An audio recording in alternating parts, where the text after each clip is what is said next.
Your Majesties, Your Excellencies, heads of delegation, distinguished guests, we gather here in Samoa to celebrate the profound bonds that unite our Commonwealth family. These bonds are strengthened by the steadfast leadership and dedication of His Majesty, King Charles III. So on behalf of my fellow leaders and the people of Guyana, I am honored to offer this toast to His Majesty. There is much I could say about His Majesty that is a matter of public record. Many contributions of leadership on a global scale. But instead, I wish to speak of the commitment I witnessed just a few weeks ago when I had the pleasure of visiting His Majesty at Dumfries House in Scotland. During a memorable 2 days on the estate, I saw only a glimpse of the incredible work of His Majesty and what he has championed there in Scotland. Colleagues, distinguished heads, I believe that as a family, as a Commonwealth family, if we can all visit that estate and learn about the contribution of that estate in the transformation of that community, and witness for ourselves the innovation, we will all want to have such an estate of harmony and innovation in each of our country. And I think this should be an aspiration of all of us to work with His Majesty King Charles on establishing such an estate of harmony and innovation in each of the Commonwealth member family. And Your Majesty, we hope you'll be kind enough to share this skill of developing the estate of harmony and innovation in each of our countries. During a memorable day on the estate, as I said, I saw the champion himself at work. Young people who might otherwise struggle to find work were being trained and employed, restoring dignity and empowering them to contribute to their communities. Traditional building skills were being preserved, merging the best of the past with the promises of today. Children were receiving STEM education, equipping them for meaningful futures. Sustainable housing initiatives offered underprivileged communities a stake in society and a foundation for decent lives. A wellness center dedicated to mental health, established well ahead of its time, now stands as a vital resource for the National Health Service. I could go on and on. There was so much to see. But I share these stories because they reveal at a very human level His Majesty's dedication to bettering the world and a determination to reach those who might otherwise be overlooked, helping them to transform their lives. As we meet here in Samoa, amidst real challenges, I know I speak for my brothers and sisters in the Caribbean, Africa, Asia, Europe, and the Pacific when I say we value this devotion to reaching people everywhere. The local impact I saw at Dumfries House is amplified at a global level and shows itself in His Majesty's work in advocating for climate action, focusing on biodiversity, creating better urban environments, and helping youths across the Commonwealth. Guyana, like so many of our Commonwealth brothers and sisters, is honored to work with His Majesty. We have benefited from his leadership on forests and now proudly collaborate with the King's Foundation on sustainable urban development. And I would recommend to each of you to reach out to the King's Foundation. It's an amazing group of professionals who can really help unlock possibilities. I never had the privilege of meeting Her Majesty Queen Elizabeth II, but I'm very familiar with her life of service. We are lucky that His Majesty has not only continued that devotion to service, but combined it with a dedication to facing new challenges and a willingness to engage in difficult conversations. A willingness to engage in difficult conversations that will enable us to learn from a sometimes difficult past, while we craft a positive future as a Commonwealth of equal partners. We also thank Her Majesty Queen Camilla, whom we warmly welcome this evening. Well, she warmly welcomes us this evening, both for her steadfast support to His Majesty and for her own devotion to many vital causes. It is now my great honor to invite you to rise and join me in a toast to His Majesty King Charles III. We hope for a full return. We hope and pray for a full return of good health, and thank him for his presence here this week and for his selfless service and dedication to humanity. Friends, please join me in this toast to His Majesty.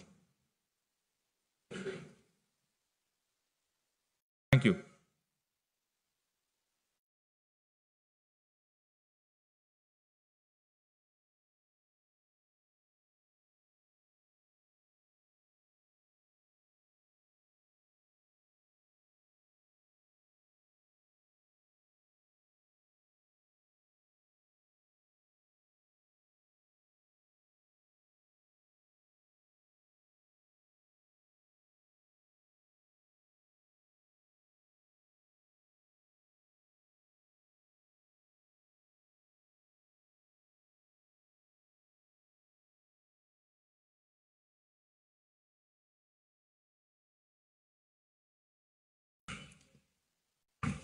Ladies and gentlemen, Talofa Lava, Malo le Soifua.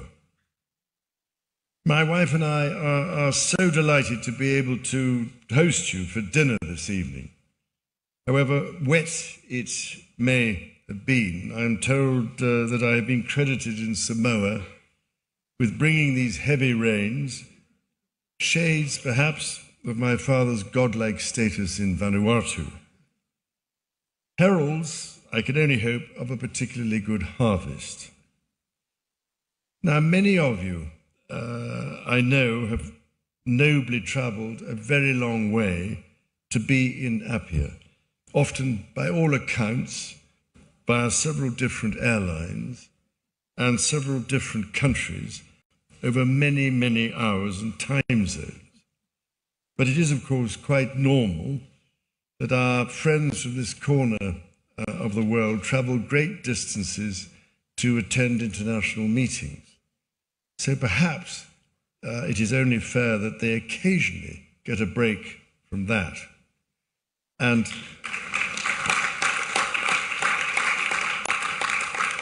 I can only say it will be interesting to see this evening who has the most success in battling jet lag. It is, though, a particular joy for me to return here and to deepen my understanding of Samoa and her people. I first visited, can you believe this, Samoa in 1974 as a young naval officer aboard a ship called HMS Jupiter. And from my naval journal, which I kept at the time throughout my naval career, I recall that we held a reception on board, at the end of which the two splendid hotel-owning sisters, Aggie Gray and Aunt Mary, got up and danced, as I described it, in the beautiful Samoan style. And it is a happy coincidence to be back here on this occasion, at which I attended an event at a hotel that is still named in honour of Aggie Gray some 50 years later. So it just shows how unbelievably old I am. But, ladies and gentlemen, it remains a lifelong aspiration to have visited all the countries of the Commonwealth, although nowadays it seems to be a race against our happily increasing numbers, as well as doctors' orders. But I do want to offer my heartfelt thanks once again to the government and people of Samoa for the wonderful way in which you have welcomed us.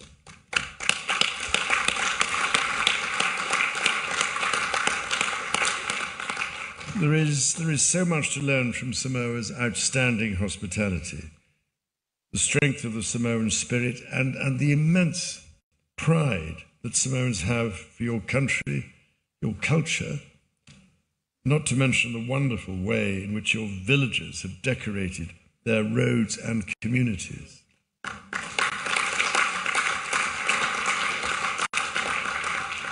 And I think and hope I speak for many of us when I say how deeply our experiences have touched us here and how they will stay with us always.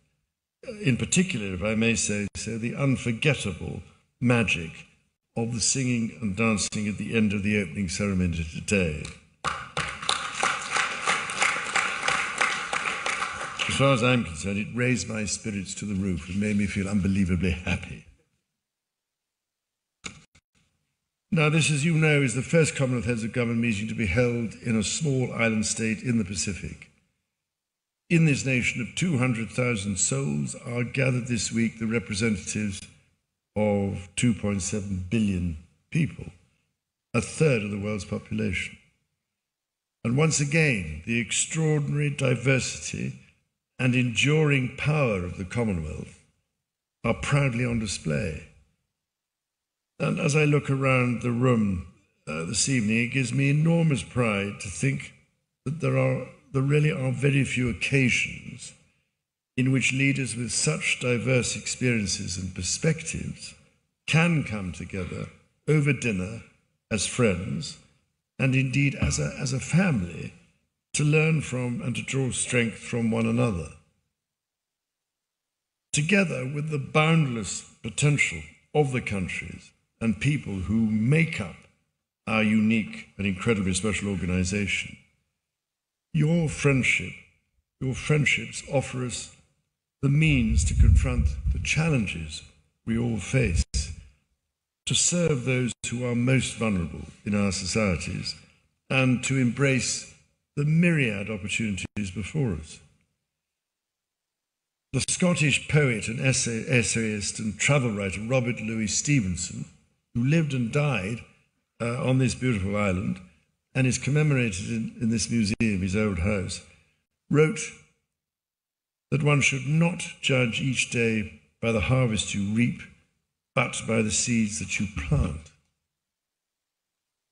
So as we look from this idyllic place across the world, dark clouds have gathered over many regions, but the Commonwealth can surely be a cause of hope and healing.